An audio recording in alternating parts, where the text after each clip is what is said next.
Hello, model railroaders.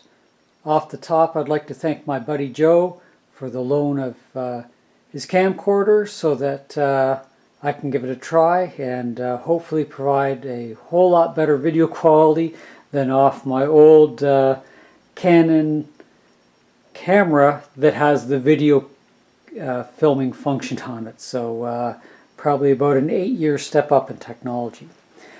Tonight, because it is evening for me, I want to talk about the lighting of the lower bench. So what I've got kind of arrayed out here that we'll focus in on is how I'm dealing with the lighting. Now, for my lighting, I've actually got everything hooked up through a wireless remote function. So if I pan up here and click on one, saves me crawling around on the floor, plugging in and pulling out light cords or having multiple power bars. So it's a feature that I like. I believe I bought it at a big box store like Canadian Tire here in Canada. Should be readily available. Now the lighting, and it's great not seeing this swamped out with the light exposure. The lighting here I am running to light the lower deck, they're actually LED lights, but they're T8 fluorescent bulb direct replacements. Because when I originally did my planning, I was planning on putting fluorescents in. Now, I do like the LEDs, they're a lot cooler, and they focus all the light down, not light up as well. And each bulb, as per the packaging, is saying that you get 1600 lumens a bulb, and you're at 30, or instead of a 32 watt fluorescent bulb, you're getting a 12 watt power replacement with the T8 base. And I'm running just cool white, and this brand just happens to be Philips. Now I got a deal, I just lucked out at the time that our big box store Home Depot here was getting rid of this particular model of Philips LEDs to make room for the new model, I guess, and I saw nothing wrong with it, and I don't have a problem paying 40% of the full price. So I believe they were $16 to $18 Canadian, and I think I got them for $6.50, $7, something like that. So it was definitely less than 50% a bulb at the time. And that was probably going on a year and a half ago at this point. So I'm happy. Big expenditure, but lighting is the main thing, in having good color balance as well. So how I do my lights. So because they are direct LED replacements, you have to run the ballast. So I looked up the data sheet off the Philips website for that particular model and found a compatible ballast.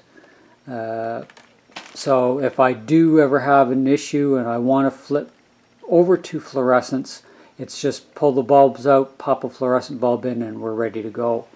So as with all fluorescent ballasts, you've got your white and black mainline AC 120 volt power coming in, and then it splits off to 2 blue and a yellow and 2 red and a yellow. So your yellow is your return, and your blue powers 1 bulb each. So 2 blues, 2 reds gives you your 4 bulbs for the ballast. And there's a little diagram that's on the ballast that tells you how to wire everything up. In my case, because I wanted some stagger to get good light coverage, I chopped up some 2x4 and then using some L brackets as you can see, and then bought a sufficient number of the end connectors. So I just screw that to the bottom of the chopped up 2x4. I believe it's probably about 2 inches or 2.5 inches, I would say, without grabbing a ruler. And then mount that to the bottom of the plywood from the top level. Now I'm using 14 gauge wire, and for here in Canada you've got the Princess Auto instead of the Harbor Freight, I believe, in the States. So you use what's close to you that's at a good price. So that's where I'm getting my 14 gauge wire from. The joining wire to wire, I'm using the Ideal. I don't like the Moretz, though I have them. I like the fact of the Ensure that it's just a push-in connector and it grabs it, and I don't have to worry about the Moret coming loose. I don't want to solder it. I want to make everything that it can be teared down, even though hopefully I won't be moving for, well, moving into a retirement home hopefully is the next stop, and not the morgue.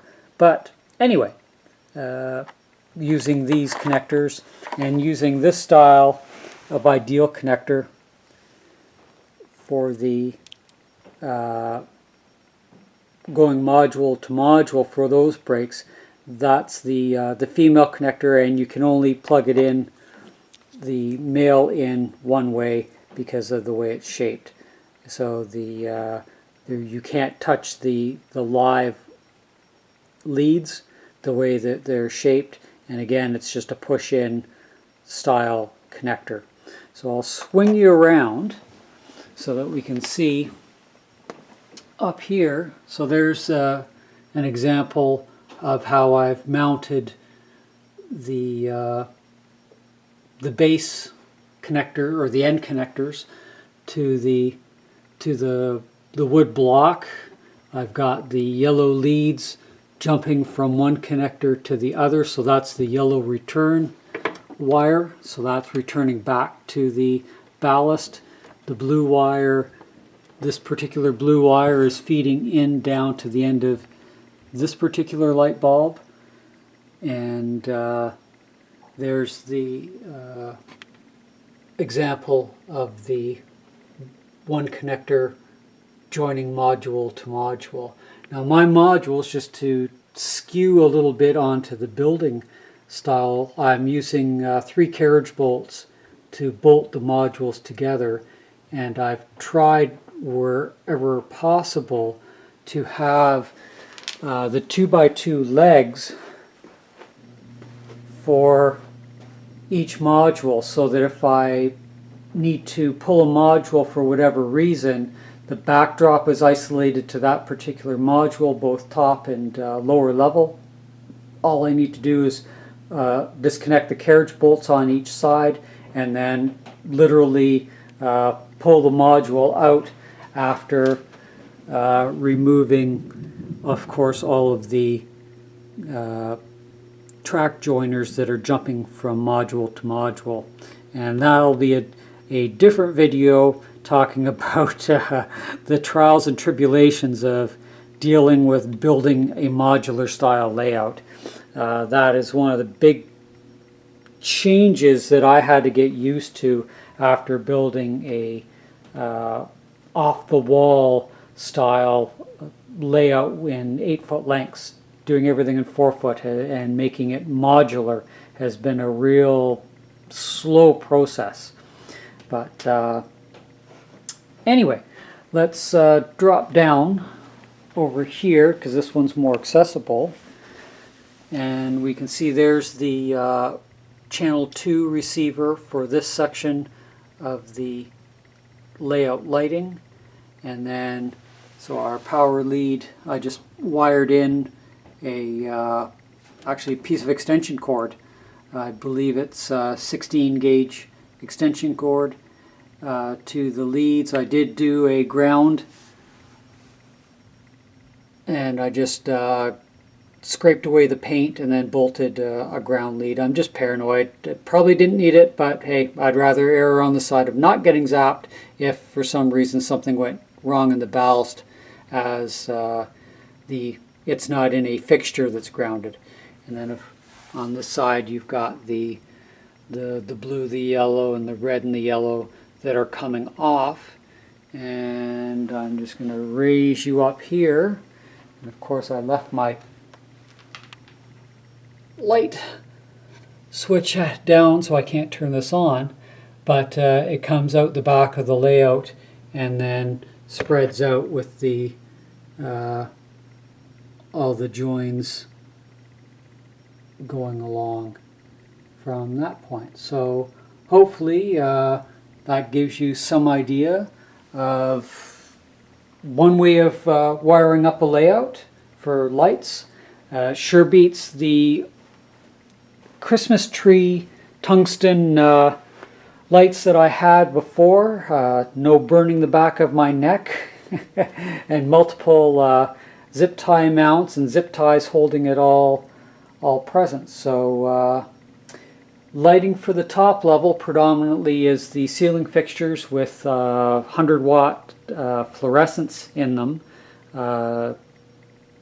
Moving forward, this wall light here, I have that. There's actually a wall switch behind the back panel that's utilized through this bar that I've actually secured in, so that if I turn that on, but that's just a temporary fixture right now. What is going to replace that to run across this bulkhead, since we are in the basement, is some LED strip lighting, and I've got everything I need. This is color balanced LED, 16-foot length. I've got my power supply, I've got some wire. It's just a matter of getting the LEDs on a base, and what I'm actually going to use is some J-channel that I got at the big box store for doing steel studding, and I'm going to place it on the one side of the J-channel and then mount it upside down so that I can angle coming off the flat and kind of guide the light so that it's not shining in your eyes as you're standing there. And I'm going to run that over the bulkhead here, this full 16 feet, and then do two 8-foot sections on this section of the bulkhead that is above the peninsula. So hope you liked it, and happy model railroading, I guess. We'll talk to you later. Bye for now.